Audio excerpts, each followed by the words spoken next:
আমি অন্ধ, বিয়ের জন্য ভালো পাত্র চাই। আরে শখ দেখো, অন্ধ আবার লিখে রেখেছো বিয়ের জন্য ভালো পাত্র চাই।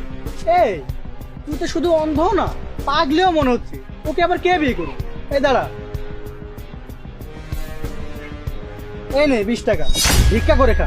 আরে ভাই, আমি তো ভিক্ষা করি না, আপনার টাকা আমার লাগবে না। আরে বাবা রে, অন্ধ তার আবার ভাব দেখো, ভিক্ষা করে না। এই যা এখান থেকে, সর। আরে মেয়েটা তো সেই। এই দাঁড়াও, আমি অন্ধ, বিয়ের জন্য ভালো পাত্র চাই। এই তুমি কি সত্যি অন্ধ?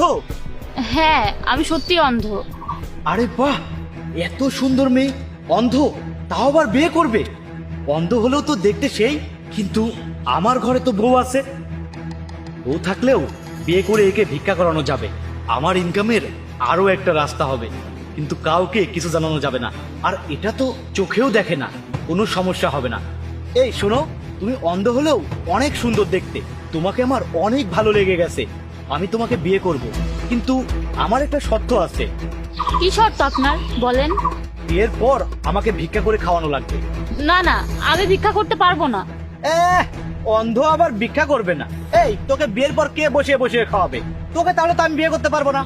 আপনার বিয়ে করতে হবে না, পুরুষ হয়ে বউকে দিয়ে ভিক্ষা করাতে চান? থু, যান এখান থেকে। কি হলো, যান।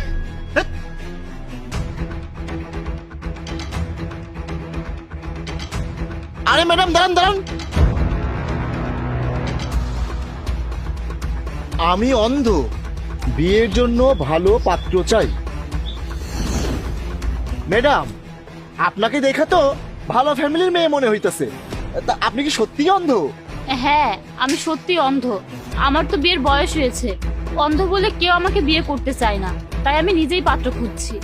ম্যাডাম, আমি একজন ভ্যান চালক, আমি আপনারে একটা কথা কই, কিছু মনে করেন না। হ্যাঁ বলেন। আসলে আমারও খুব ইচ্ছা ছিল একটা অসহায় মেয়েকে বিয়ে করে তার সহায় হওয়া। আমি এখনো বিয়ে শাদী করি নাই, তো আপনি যদি রাজি থাকেন তাহলে আমি আপনারে বিয়ে করতে পারি। আপনি আমার সাথে মজা করছেন না তো? আমি অন্ধ বলে সবাই আমার সাথে মজা করে। আপনি ভেবে কথা বলছেন তো? আমি অন্ধ, আমাকে বিয়ে করলে আপনার সমস্যা হবে না তো? না না, কোনো সমস্যা হবে না। সত্যি আমি আপনার বিয়ে করতে চাই, আর আপনি অন্ধ বলে আমি আপনার কখনো অবহেলা করব না। আপনি যে কাজে করেন না কেন, আমার কোনো সমস্যা নেই। আমি একজন ভালো মানুষ চাই, আর আপনার কথা শুনে মনে হচ্ছে আপনি অনেক ভালো মানুষ। আমি রাজি। ম্যাডাম, আপনি কোথাও যাবেন? চলেন, আমি আপনাকে নিয়ে যাই, আসুন চলুন। বসুন বসুন বসুন। কাজী সাহেব, আপনি বিয়ের কাজটা শুরু করেন। আপনাদের নাম ঠিকানা বলুন। আমার নাম জাহিদ, আর আমার বাবার নাম। কাজী সাহেব, আপনি একটু থামেন। আপনি আরেকবার একটু চিন্তা করে দেখুন, আমি কিন্তু একটা অন্ধ মেয়ে। সারা জীবন আমি কিন্তু আপনার বোঝা হয়ে থাকবো। দেখা যাবে কোনো এক সময় আপনি আমাকে রাস্তায় ফেলে চলে যাবেন। না না ম্যাডাম, এমনটা হবে না। আসলে আমার গ্রামের বাড়িতে একটু জায়গা আছে, ওই জায়গাটা বিক্রি করে আমি আপনার চোখের অপারেশন করাবো।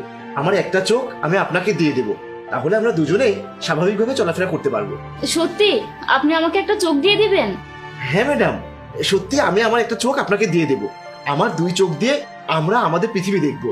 ঠিক আছে, আমাকে আপনাকে আর চোখ দিতে হবে না, আর কাল থেকে আপনাকে ভ্যানও চালাতে হবে না। কি বলছেন আপনি এসব?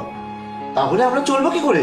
শুনুন, আমি অন্ধ না, আমি তো শুধু অন্ধের অভিনয় করেছি। এসব আপনি কি বলছেন?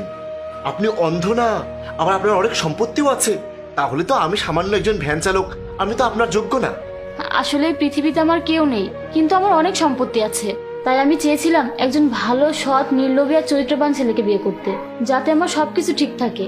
আপনার মধ্যে সততা, মনুষ্যত্ব দুইটাই আছে, তাই আপনি অবশ্যই আমার যোগ্য। কাজী সাহেব, এবার আপনি বিয়ে পড়ান। আলহামদুলিল্লাহ।